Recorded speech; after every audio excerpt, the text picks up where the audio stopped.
All right, hello. Welcome everyone to this edition of the RefCarm and Coking.com webinar series. My name is Evan Hyde.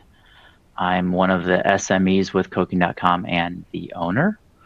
I know that people are still kind of trickling in, but we like to start promptly with these things.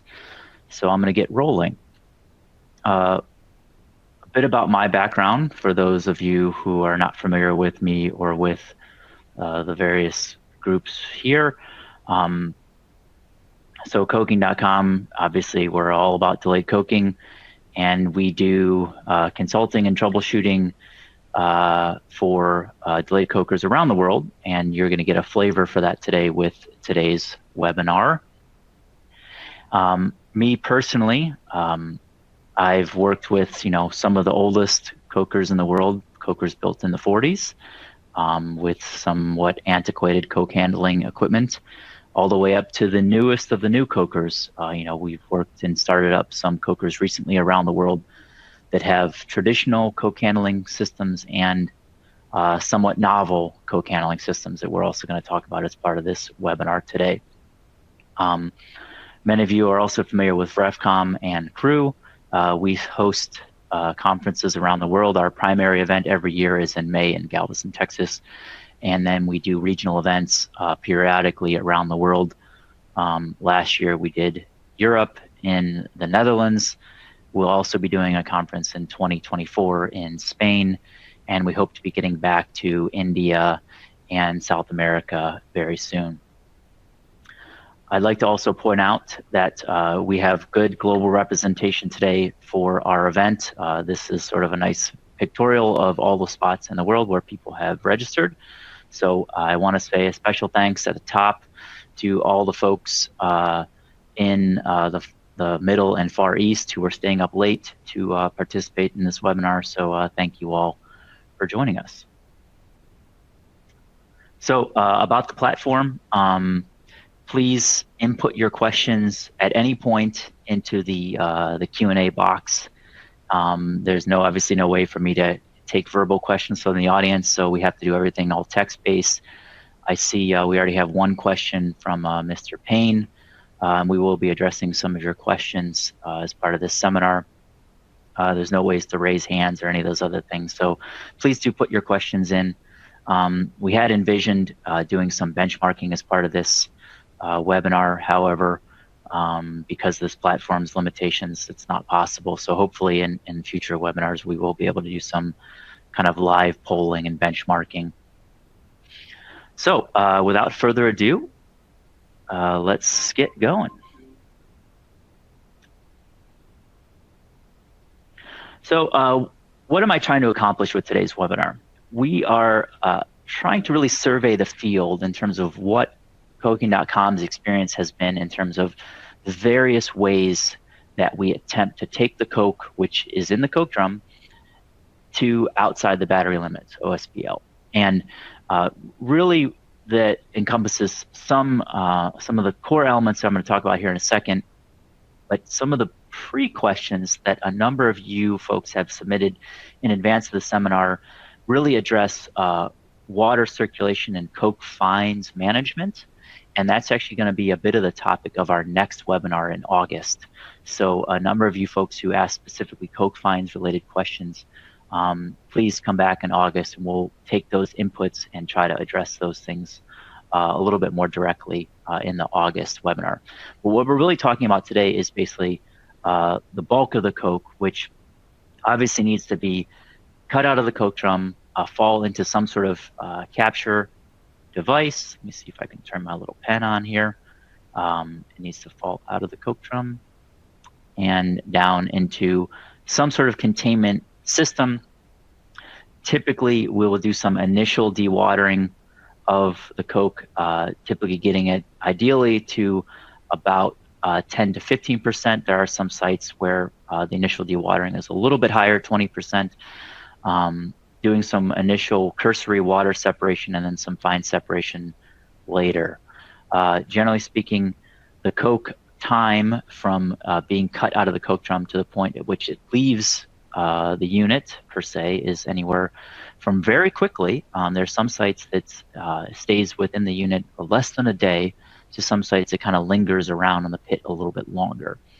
Now, I also want to bring the attention that some of the storage facilities also have some inventory capacity to handle upsets and broken equipment. So realistically, we like to design systems to have sort of a surge capacity of somewhere around 3 days. I'd say is about normal. Your overall system should be able to accommodate continuing to run the coker for more or less 3 days without the coke handling system being functional. Now, there are some sites that are much shorter than that and some sites that are longer, but that's sort of a good basis to start from. And then obviously we need to manage a variety of erosive and corrosive systems. Obviously, hot coke is a concern. We know that coke, even though we do our best to cool it in the coke drum, when it gets in contact with air, can and has spontaneously combusted, causing coke pit fires, fires on belts, various other situations that need to be managed, as well as if we are talking about a premium coker, and this gets to one of the pre-submitted questions about anode or needle coke. What are some of the things you can do to minimize the size reduction, because the fines are basically not worth anything in premium cokers. So let's talk a little bit about history. In the olden days, so on the left of your screen, you will see an example of the first hydraulically cut coke drum from 1938, where that coke was cut directly into rail cars, and you'll see the rail car right there. And the water drains off and is captured in a sort of recirculation basin, and the water goes round and around. You will see in a little while that some sites basically do this today, almost 80 years later. Now, if you go to our friends at Google and check out their satellite view, you can see in bigger cokers, this is an example of a 6-drum coker. You can see 3 derricks, 6 drums. You will notice a couple things. You will notice 2 cranes, 1 crane, 2 cranes. You will notice the crusher, and you will notice the pit arrangement right here. And you will also notice there is a fines basin here, and there actually is a second fines basin over here. So these guys actually have 2 fines basins, 2 cranes, and that's quite common for 6-drum cokers, because obviously their capacity is so large. They can afford redundancy in this system, whereas many smaller units may only have 1 crane, 1 maze, so they don't have this redundancy that the bigger units can justify.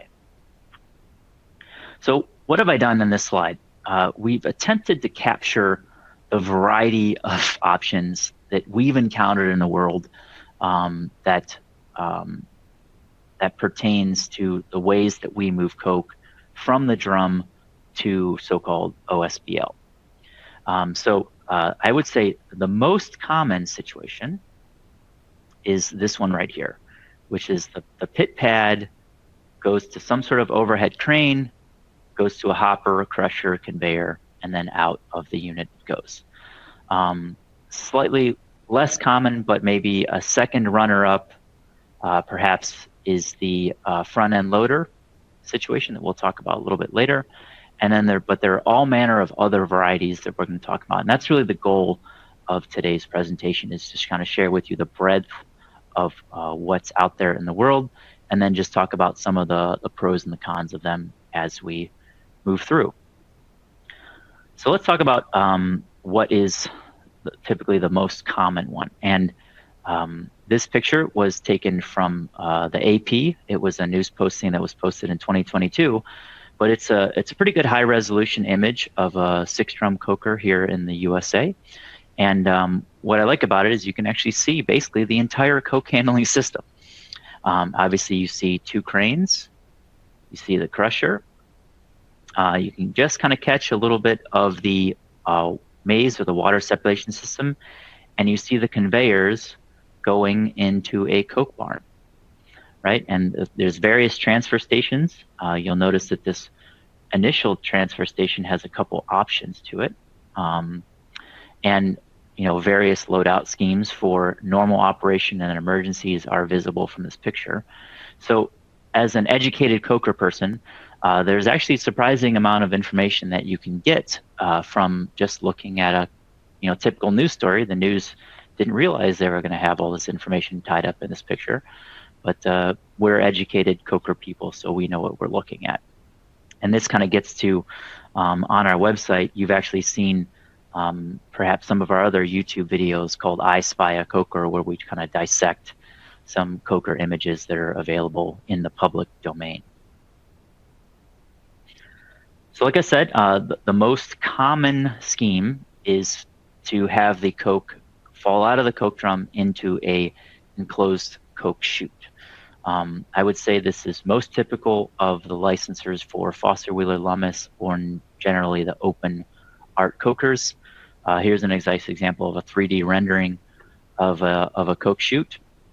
I'll also want to point out that there's I think some patents and some interesting specialty engineering that has gone into revision of coke chutes and kind of upgrades to chutes by a company called Bayside Engineering out of the Pacific Northwest here in the USA. So if you have an older chute design, you don't like it, obviously you can contact us or you can contact a variety of companies, but I know Bayside has done a number of new projects related to chute upgrades. So let's point out some examples from around the world. Here's a nice 2-drum coker. You can see the fully enclosed chute.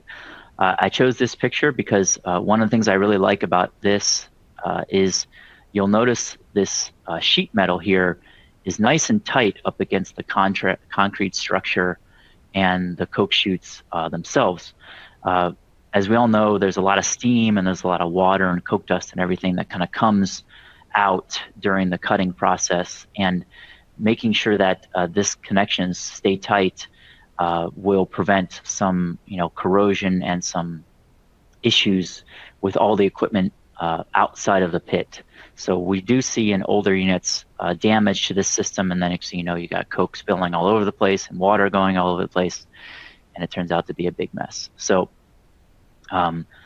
with regard to the coke chute, you will also notice that there are some rails here. So those are meant to take the impact loading when the coke is cutting out. Sometimes you see rails the full length. Sometimes you see rails just kind of tucked underneath the cutting chute. All manner of different solutions are out there. But really the core concept is you want to have something that as the coke falls out has the ability to land on something hard, and that takes the wear, and that's the replaceable component that is repaired every 1 or 2 turnarounds. For our friends that buy and license their cokers from Bechtel, they have what's called a sloped wall. So rather than a fully enclosed chute, they kind of have a more open area, and the coke falls out of the bottom of the coke drum. You can just see the opening right there, and they still have a wear plate visible, which is where the impact happens, and that takes hopefully the brunt of the force as the coke falls out of the coke drum. Here's an example from a 4-drum Foster Wheeler unit. You'll notice the bridge crane here from our friends at Google. You'll again notice 2 coke pits, 2 cranes. I'm sorry, 2 mazes, 2 cranes, 1 coke pit. One of the things I like about this particular photo I want to point out is that you'll notice that there is a hole in the back wall. And when we get to the cranes, we'll talk about that in a minute. But this is a bridge crane style where the back wall is actually quite large. And there's always some overflow from the hopper when you drop the coke out of the bucket into the hopper. There's always a bit of spillage that happens there. And they've directed that spillage back through the wall in this way. Kind of a clever solution. Here's a different example from. I realized this morning that this is not a gantry crane. This is still a bridge crane because they've raised up the back wall here.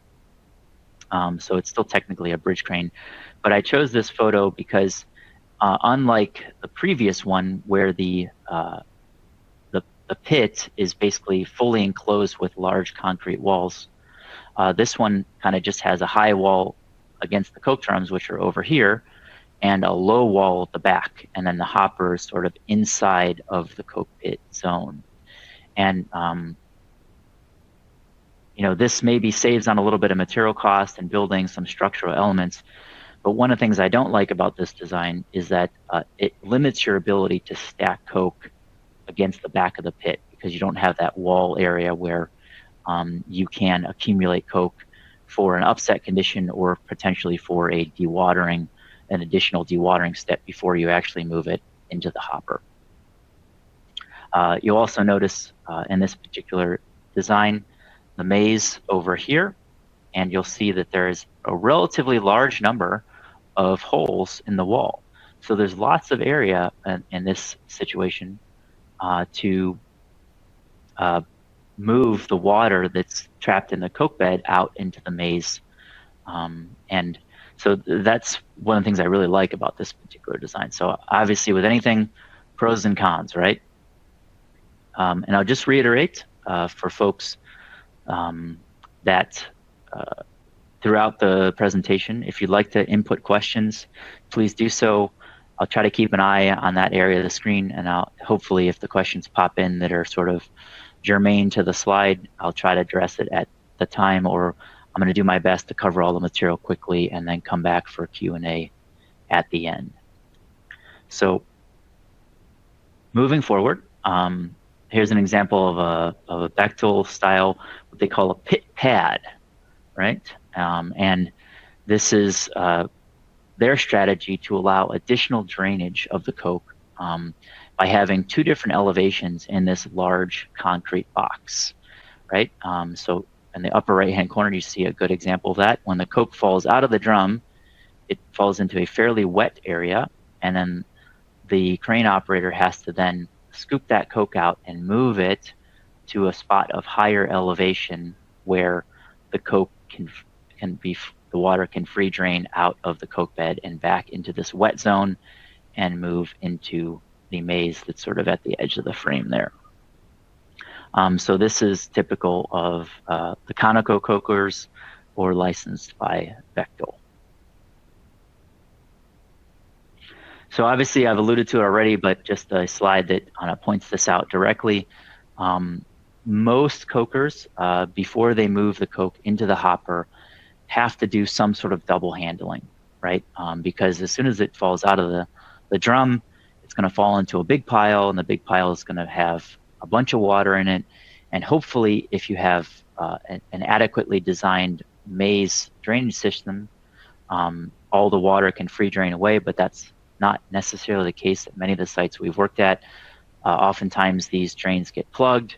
The water doesn't drain out as efficiently as you want. So sometimes the crane operator kind of has to dig a little bit over here to let the water out. But more often than not, that water accumulates. So they'll often stack the coke once back at the back of the coke pit, allow water to drain off, and then take it a second time over the hopper. So this is the double handling that we refer to. And just about everybody that has some sort of crane arrangement has to do some sort of double handling to get the moisture on the coke low enough to where it doesn't provide problems for the crusher or conveyor operation, especially the conveyors. If the moisture is too high, the coke will not behave properly on the conveyors and can potentially cause backsliding, spillage, all kinds of trouble on the conveyor systems. So there's a variety of different crane configurations out there. I've reproduced these images from our friends at Cone Crane. They pretty much dominate the crane industry in my experience in the world. I don't have any fixed percentages for everybody here today, but by and large, Cone Crane directly, or they've purchased many of the subsidiary crane operators historically, so they're really the biggest game in town. But obviously we have bridge cranes, which I think are probably the most common, second only by gantry cranes, where there's this uneven wall, and the small wall is on the outside, and there's a big long leg on the crane. There's some different challenges for designing and operating bridge cranes versus gantry leg cranes, in terms of alignment and how the crane operates. Again, a lot of these specifics could be the topic of their own webinar. I'm just trying to cover the waterfront today about what's out there. So these are, I think, are probably the most common crane configurations. Here's some nice examples of a bridge crane right here. You got a gantry crane with the big vertical leg outside the coke pit there, and a cantilevered crane where it sticks out a bit outside of the pit area. There's some oddball arrangements out there. I just wanted to include these because they were in some of Cohn's literature that we had. Interesting, where the hopper actually moves with the crane. And I think this is probably for sites where they directly are loading to rail cars. So you can kind of see a rail car here. So you have a line of rail cars stationary, and you move the hopper as needed to appropriately load the rail cars. So I've not encountered these very frequently out there, but apparently they exist. So this is an incomplete list from Cohn Crane. In particular, you'll see that it is dated 2007. Some old presentation they did at the coking.com seminar, obviously many years ago, but I liked it, and I wanted to include it today because it cites various ton capacities. And if you were so inclined, you could actually compare these crane capacities to the published capacities of these units. So there's lots of places in the world we have this information, but you can get the capacity of Reliance's coker, or you could get the capacity of the coker in Anacortes, Washington, and see how big the bucket rates compared with the coker itself. But you'll also see kind of the distribution of bridge cranes versus semi-gantry cranes. And obviously you see bridge cranes kind of dominate this installation list. There's another crane vendor in the world that I want to bring attention to everybody, Tam Wesser. They're out of Spain. They're having some financial bankruptcy issues as of late. So I hope they get their act together and get everything going, but they're one of the other primary coke crane vendors in the world. They're sort of on many people's approved vendor list, but they have relatively few installs compared to Cohn Crane. Just a quick slide about managing access to the pit when the crane is out of service. Now, hopefully the crane stays running for a long time, but we'll talk later in the presentation about some challenges to crane reliability have driven people to alternative solutions. But if you do have an overhead crane and you have to go into the pit for any reason, there are some recommendations here. We had an incident a number of years ago where a loader operator was unfortunately killed during this running of a loader in the pits. So make sure you take the proper precautions to keep the loader wheels on the ground when you're manipulating the coke. Make sure you increase communication during the various steps that can put coke or water into the coke pit to make sure that nobody's in there, nobody gets injured there. Have a good egress plan. And I'll also bring attention to sometimes when you're doing this, we will sort of stack coke at the outlet of the pad area, and that kind of helps maintain the water and the coke in the safe enclosed area, but it's not foolproof.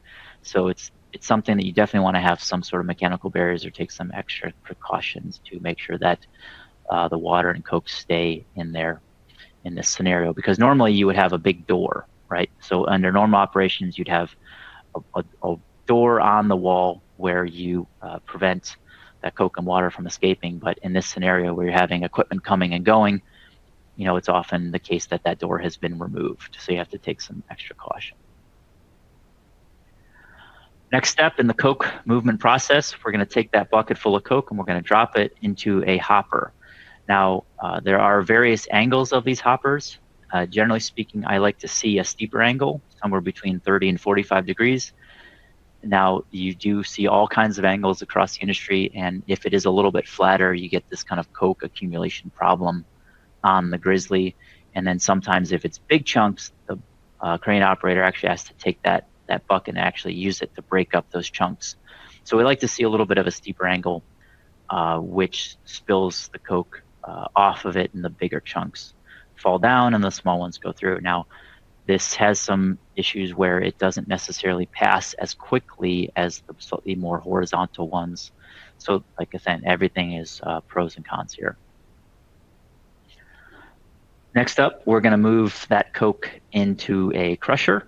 And generally speaking, there are what's called single versus double roll crushers. And this is where I'll point out one aspect of premium cokers. They go to great lengths to decide on the design and sizing of these crusher systems to minimize the production of fines. So there's some special things that go into premium cokers when considering how you're going to design and operate your crusher. Some crushers actually have the ability to move the teeth of the crushers apart. So you have the two crusher rolls, and sometimes the distance between those two is fixed, other times is adjustable, depending on what type of coke you're processing and how you want that system to behave. So there's obviously some options to be considered there. And there's also various drive methods for this system. I don't have a strong opinion one way or the other about hydraulic or mechanically driven. Generally speaking, my experience is the primary vendor in the world of this equipment is McClanahan.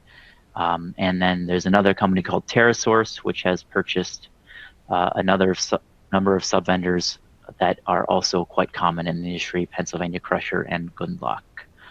So that's crushers.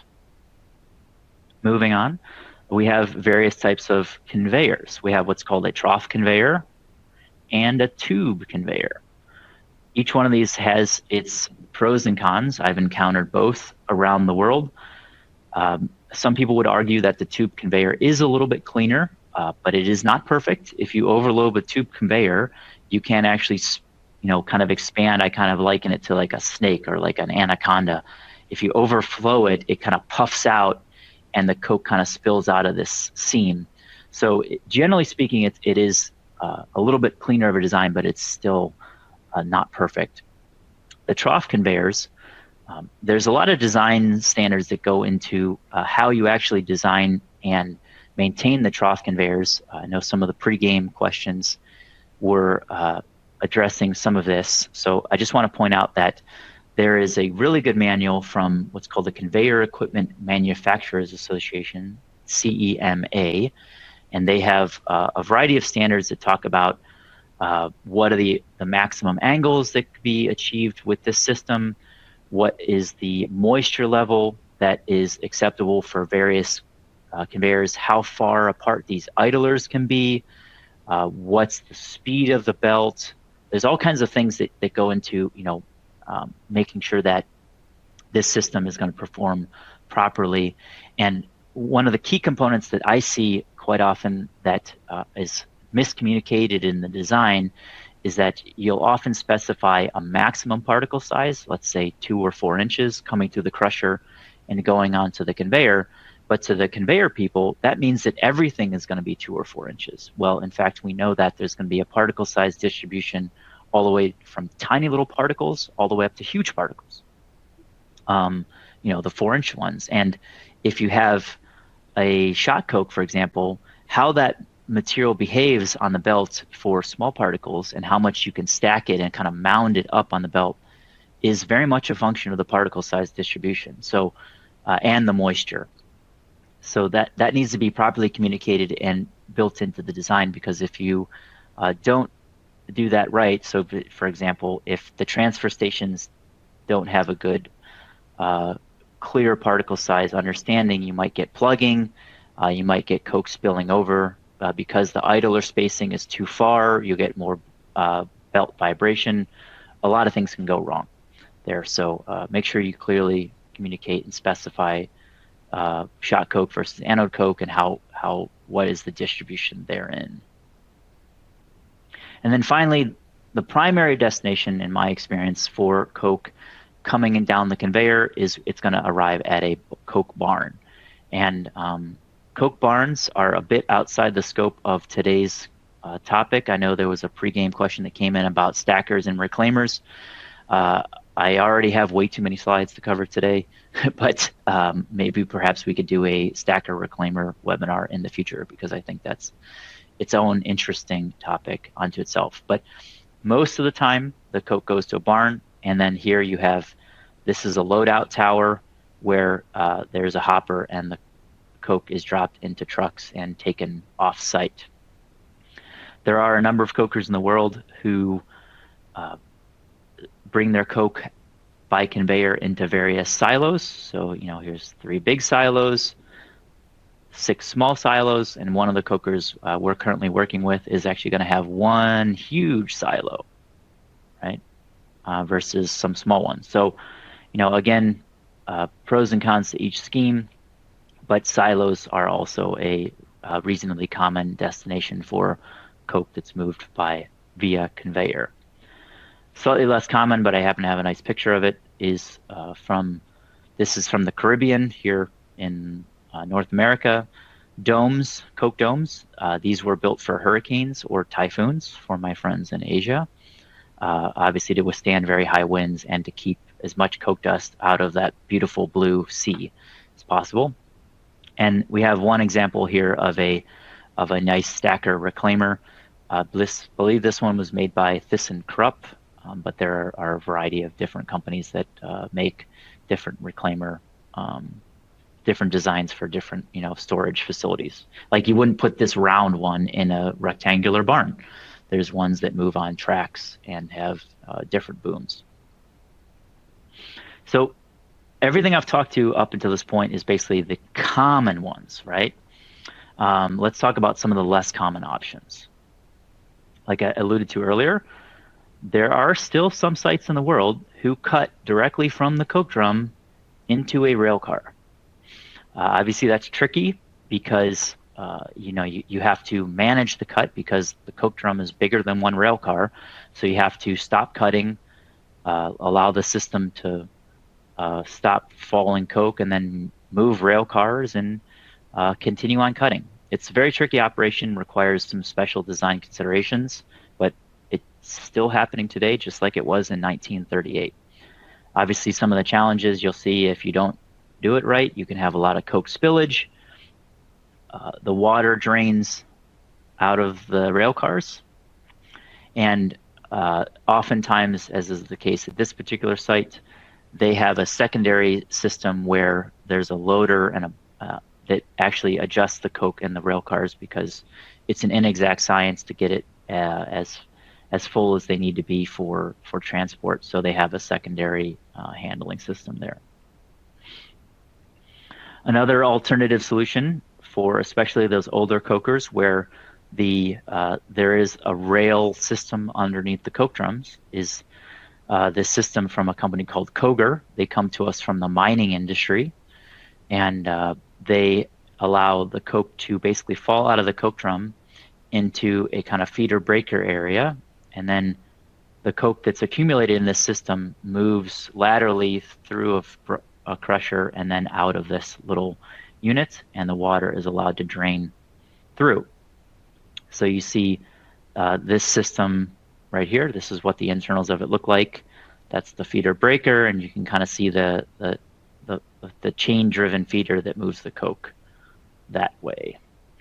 So here's another examples of Koger.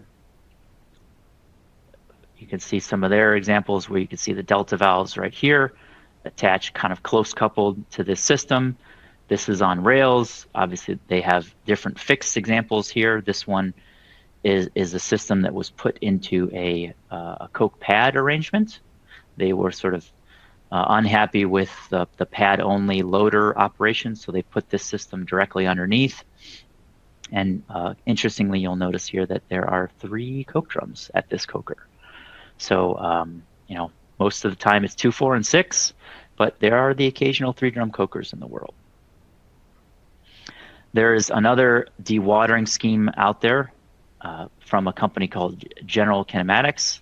They use a vibrating screen, and so there's an example of the vibrating screen on the upper right.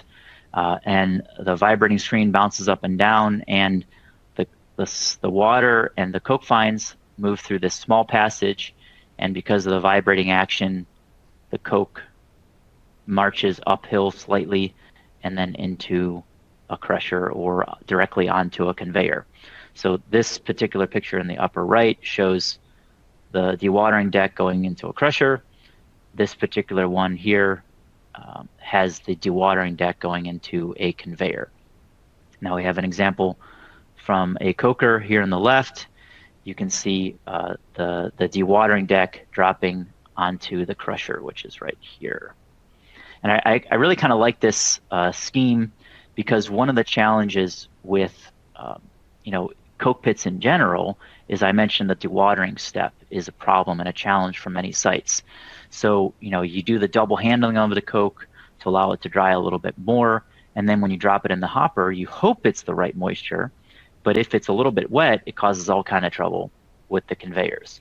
So having an additional dewatering system in between the hopper and the crusher or the conveyor, I think really gets you a better probability of success for managing the moisture in that coke before it gets into the rest of the coke handling system.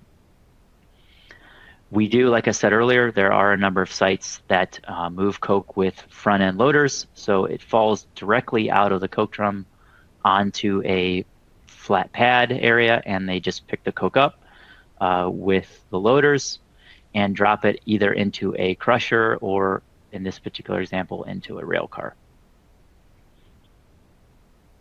There are sites that have what's called a sluiceway. This is, again, sort of a retrofit scenario that was done for older cokers that are very low to the ground. This is the ground elevation. This is basically the top of the bottom of the drums. So you can see the bottom of the drum right there, right? Very, very close to the ground. So what you see is this is on a heading deck. So you manually remove the coke drum onto this cart. The cart slides to the side, and you bring a crusher car underneath that coke drum. It rides on rails, and that crusher grinds up that coke, puts it into this sluiceway, and the sluiceway slurries up that coke and water mixture and sends it to a dewatering step. And we'll talk about that dewatering in a second. So here's another couple examples of sluiceways. This was during a rebuild. I got this slide from our friends at Structural, where they were repairing the sluiceway, because obviously the concrete is subject to a lot of erosive damage. There's also a concern, the operators generally have to work in and around this sluiceway, which can be 5-10 feet deep, or 2 to 4 meters deep for my international friends. So it's something that is relatively rare, but there are, in my experience, somewhere around 10-ish sites that still have this system. So let's talk about, there's a number of fully enclosed systems out there. The first one that we have experiences with is a company called Allen Shermanhoff, the ASH system. And they, again, have the crusher car that moves back and forth underneath the drum. And here's a nice depiction of what's going on in that sluiceway. A whole bunch of water pushes that coke and water into a slurry pump, and that slurry pump pumps the water into dewatering bins. And the coke stays in here, the water goes off and goes to a multiple stage clarifier, and then hopefully the quote unquote clear water goes back to the cutting and the slurry system. Here's some nice pictures of the crushers. You can see the mobile crusher, it's got wheels down there. Here's some nice examples of the ash dewatering bins. You can see in the picture on the left, they're loading directly into trucks. These guys are loading into rail cars, a variety of different options out there. But the dewatering bins do a fairly good job of getting the moisture out to a low condition, generally 10-ish%. Sometimes they do a little bit better, but I would say 10 to 12 is more normal. But that's the examples of the dewatering bins. Now, relatively recently, there was a new coker started in the world that had this what's called the triplan system, and I think recently they've changed their name, so I don't know what they're calling themselves these days.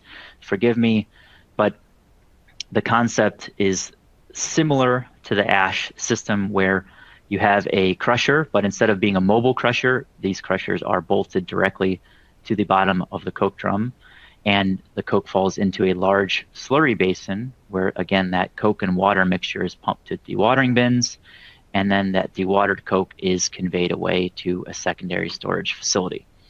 And the water that's decanted from the dewatering bin, again, goes to some sort of two-stage settling tanks, and the coke that is removed from there is pumped back around, and the quote-unquote clear water is recycled back around the system. Here's some nice examples of what that looks like from this new two-drum coker. They, you can see the dewatering bins here, and then the settling tanks there. They are quite large, so you get a sense of the scale here. So this is a two-drum coker, and you can see that this entire system, including the slurry basin at the bottom, is quite substantial. You can see here that the two crushers directly underneath the coke drum, and this is a nice picture of the inside of the slurry basin, and those are the intakes for the two slurry pumps. Last but not least, there are a number of sites out there who have been having some trouble with reliability of their overhead cranes, and they've sought out other solutions. So one of the solutions that we've encountered at various cokers is what's called the E-crane, and that's the vendor. They have either a fixed crane option or a mobile crane option. You'll see this one is on tracks, and it can kind of move around.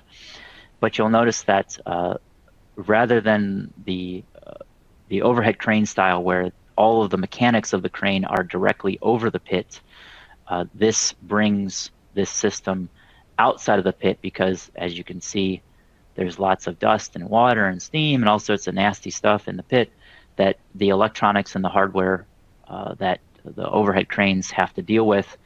And if you take very good preventative care, they can work very well, but sometimes they can be a bit problematic if they don't get the attention that they deserve.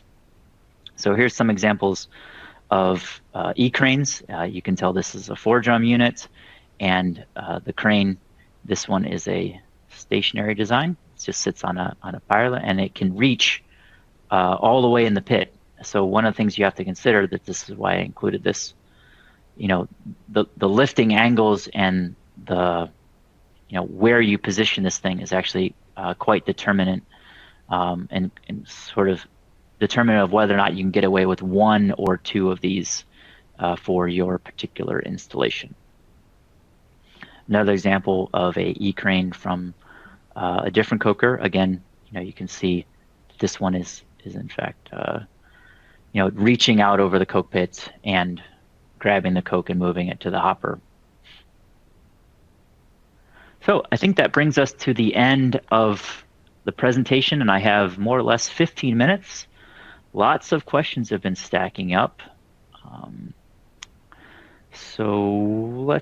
There's no, unfortunately, unlike Slido, there's no way to vote on these things. So I'm going to do my best to answer them directly. So keep on piling your questions in, and we will try to tackle them kind of one by one.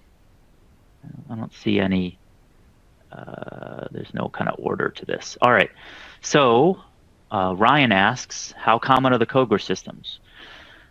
I would say, I think there are 3, maybe 5 in operation that I'm aware of.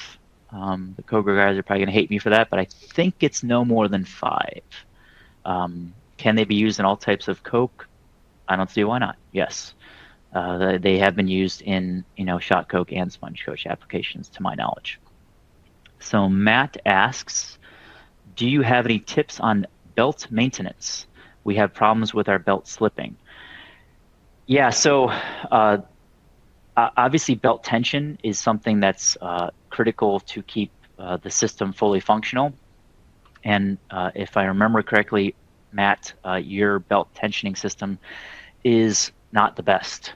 There are some of the newer designs actually have automated systems that allow you to monitor and adjust the belt tensions in real time. So they have the ability to, sort of understand if and when things are slipping. Now, unfortunately, yours doesn't have that. And otherwise, there are just some, you have to get clever on how you adjust it and how you keep it properly positioned. Andrew asks, are there any preferred North American contractors for handling equipment, conveyors, etc.? Well, I've addressed, I hope, during some of the presentation, the various vendors that we see most often. Now, the specifics about conveyors, I don't have any in my brain at the moment, honestly, with regard to, various conveyors. Sorry, I'd have to research that for you, and I guess that brings me back to what's on the slide here. Hopefully I've done my best to answer or address some of your questions, but I'm sure I've missed some of them. You're certainly welcome to email me after the fact. We can start a dialogue. My email is very complicated. It's evan@coking.com.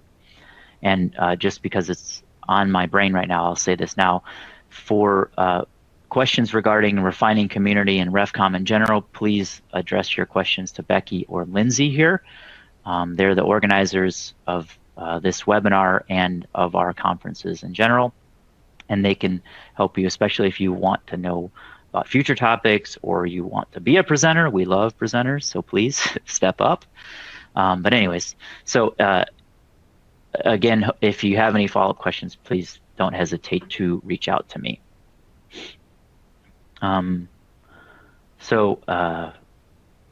Let's go on. I asked Matt's question, Ryan's question. Mohammed's question asks, what is the maximum moisture that the conveyor can handle? I would say it's a function of the slope of the conveyor and the particle size distribution on the conveyor. Generally, lower is better. However, if you stay within the boundaries of some of the construction guidelines, generally speaking, conveyors can handle 15% moisture. Anything over 15%, you start to be problematic, but there are some systems we know that, 12, 13% still gets yourself into trouble for the operation of the conveyor. So let's go next to Arjun Kumar asks, can you please elaborate on the design changes required in crushers while handling premium quality coke? I can a little bit. The short answer is speed and design of the actual crushing elements themselves. So there's some special design considerations that are used to minimize the breaking of the coke in premium cokers to minimize the fines productions. So I would turn your attention to there primarily. Urban asks, what is the best method to keep dust down during drying with overwatering a rain bird? So I think the question is, how do you manage dust in the coke pit itself, and then potentially on the conveyors, and then potentially in your storage areas? So there's a couple of different varieties of ways. So primarily people do use some sort of dedusting system. So as you refer to a rain bird type of situation, just kind of like sprays water down on the coke area, kind of a light mist. They make fixed systems for that. Sometimes you see the fixed systems directly on the chute, or sometimes you see them sort of surrounding the coke pit itself. And then you also see them as portable solutions that can be moved around the laydown yard or the barn to kind of manage the dust. So water is the primary way. And then the secondary way is chemistry. There are a number of chemical companies out there who provide, I think they call them crust agents. So they're generally applied on the conveyor belt through an injection system to kind of wet down the coke with a little bit of water and the chemistry, and it kind of forms a hard crust that helps keep the dust to a minimum. Andrew then asks,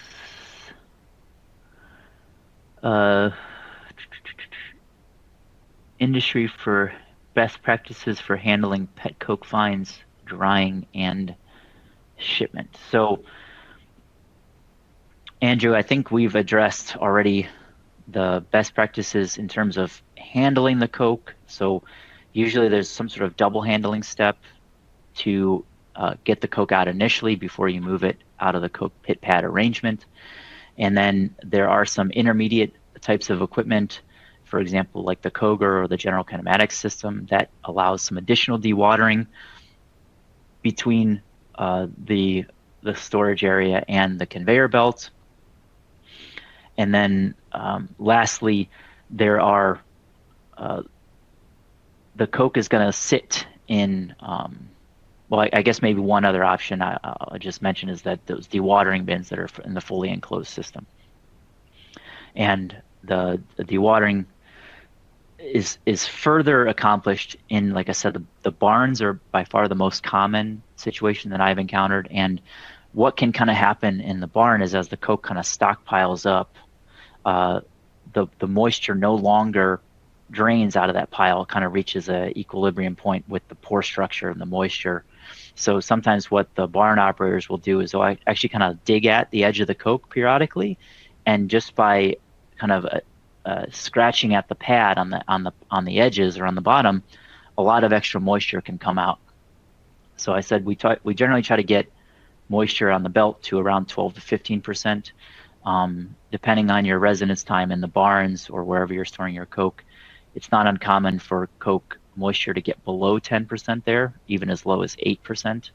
That's fairly uncommon, but so that's kind of the sequences of dewatering that I have experience with. And then, so Urban asked the question. He says, what is the best way to deal with a tarry drum in the pit? Good question. And I would say two things. One, if you know you're going to have a tarry drum, it's not uncommon for people to kind of dig a hole in the pit, try to get as close to the bottom as possible. Obviously, you don't want to damage the concrete, but you're going to dig a hole all the way down to the very bottom and then let that tarry material out. Well, okay, so let the tarry material out and then allow it to solidify. And if it's full tarry resid, it's probably just going to form a puddle in the pit and you're just going to stay there until turnaround. Now, if it's some sort of partially converted glassy-like material, it can often be kind of crunched up with the bucket crane and kind of mixed in with quote-unquote good coke and conveyed out the sort of normal way. It kind of just depends on the severity of the tarry drum situation that you're dealing with. Now, that's true for a normal pit pad arrangement. For the various other scenarios that we talked about, the enclosed systems, you obviously have to be much more careful and have a better plan to deal with the tarry drum scenario, because obviously that system is fully enclosed. So and there's crushers and there's moving parts that you kind of have to manage there. So generally those sites have very detailed procedures to handle that. And then lastly, about the tarry drum, ideally you have a good procedure to manage the tarry drum and prevent it from being actual good resid. So maybe that's a good plug for our training, where we do go into depth about how to manage the tarry drum scenario and how to rectify the situation with various procedures if you do get yourself into a tarry drum situation. So a couple more questions coming in. I have 6 minutes left. Let me look at the pre-game questions to make sure I address some of those.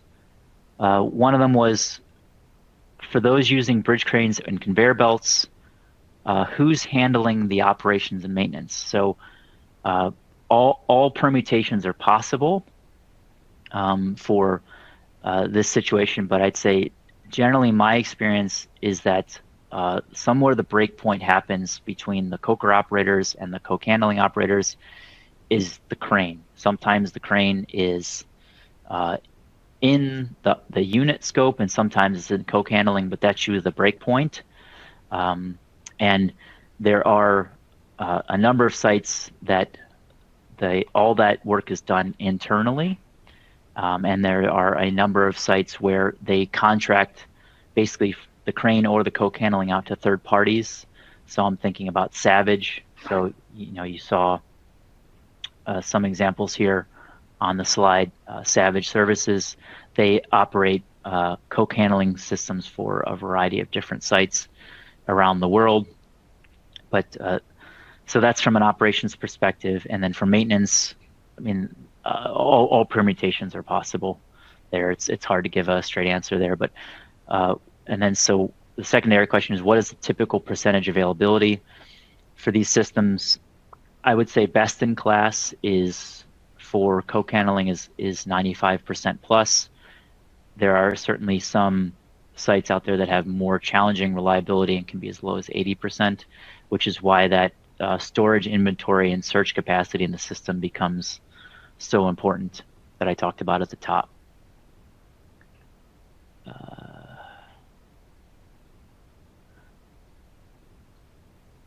So Brad's question about dewatering efficiency, I think we've addressed that, I hope. From Juan Ignacio, our friends in South America, he asked a question about, in particular, how are the safety systems used or designed for the conveyor belts? So I didn't specifically address that, but let's talk through that a little bit. The conveyor belts obviously suffer from the potential of some hot coke. So there are some sites out there that have a fusible wire that runs along the length of the conveyor belt that if there is a fire situation, that fusible link breaks, it triggers the fire suppression systems. There are also various pull cables along the length of the conveyor belt. So if and when there's some entrapment risk, there's potential for somebody to pull a trip switch. There's obviously various spillage detection devices out there that allow you to monitor level in the transfer stations or look for a spillage on the belt itself. There's, as I alluded to earlier with the discussion about belt tension, there's continuous monitoring systems for maintaining the belt alignment and then also the belt tension continuously. So people have come up with automated schemes there. Anything else safety related that I'm missing? Not sure. Miguel asks, are sludge or slurry enclosed systems more economical and efficient than a regular pit pad? Good question. I would say it depends. Any typical engineering answer. They obviously have the potential to keep the system as clean as possible, but that comes with a penalty in terms of speed and flexibility in the system. So I would say that if you're going for the absolute cleanest coker possible, there's some benefit for the totally enclosed systems. But if you want to have some flexibility to run, most of the time we design cokers for 16 or 18-hour cycles at the start, and then later on they want to go to 12-hour cycles. And these fully enclosed systems, at least in my experience, are really not compatible with the very short cycle times and the very rapid cutting times that are required for short cycles. So there's obviously some pros and cons there.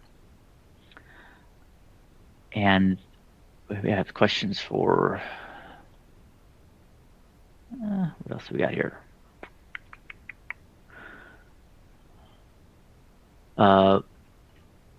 Mohammed points out, I called out Savage as an option that does coke handling system. He points out Sankyu is also a company that does that. I know they're present in the Middle East, so thanks for reminding me of that, Mohammed. I appreciate it.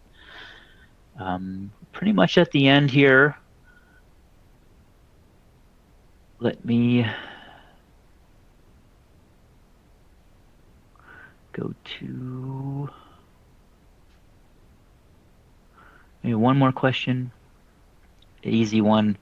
Bonnie asks, are there any cokers in the world that have a totally enclosed coke pit and dewatering pad as well? So up until very recently, I would have said no.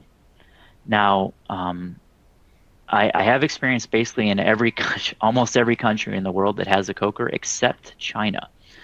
And like I was alluding to at the top, as a coker specialists, we tend to pay attention to a lot of these things. And I was observing a YouTube video some months ago that was from a Chinese crane vendor, and I noticed that their website had a crane operating in a fully enclosed building. And I believe this was in the north of China where it gets very, very cold, kind of like up for our friends in Canada. And they have a crane that is in a building. So never been there. I don't have any details. I don't know much about it, but I think it does exist. So I'd like to conclude on that point. I'd like to remind everybody again, contact us, myself for technical questions, Becky or Lindsay for conference or webinar related questions. We are going to have a webinar in August. It's going to be about water recirculation system, and hopefully we get into some of those fines related questions that some of you had from today. We have somebody in the pipeline for September. I can't make the announcement yet, but I think Becky tells me we're almost there. That's exciting. And I want to thank everybody for attending today. We appreciate your time, and hopefully you learned something. And if we can if we can be of any service to you in the future, please don't hesitate to reach out to us. Thank you very much. And with that, I will bid you all adieu. Ciao for today.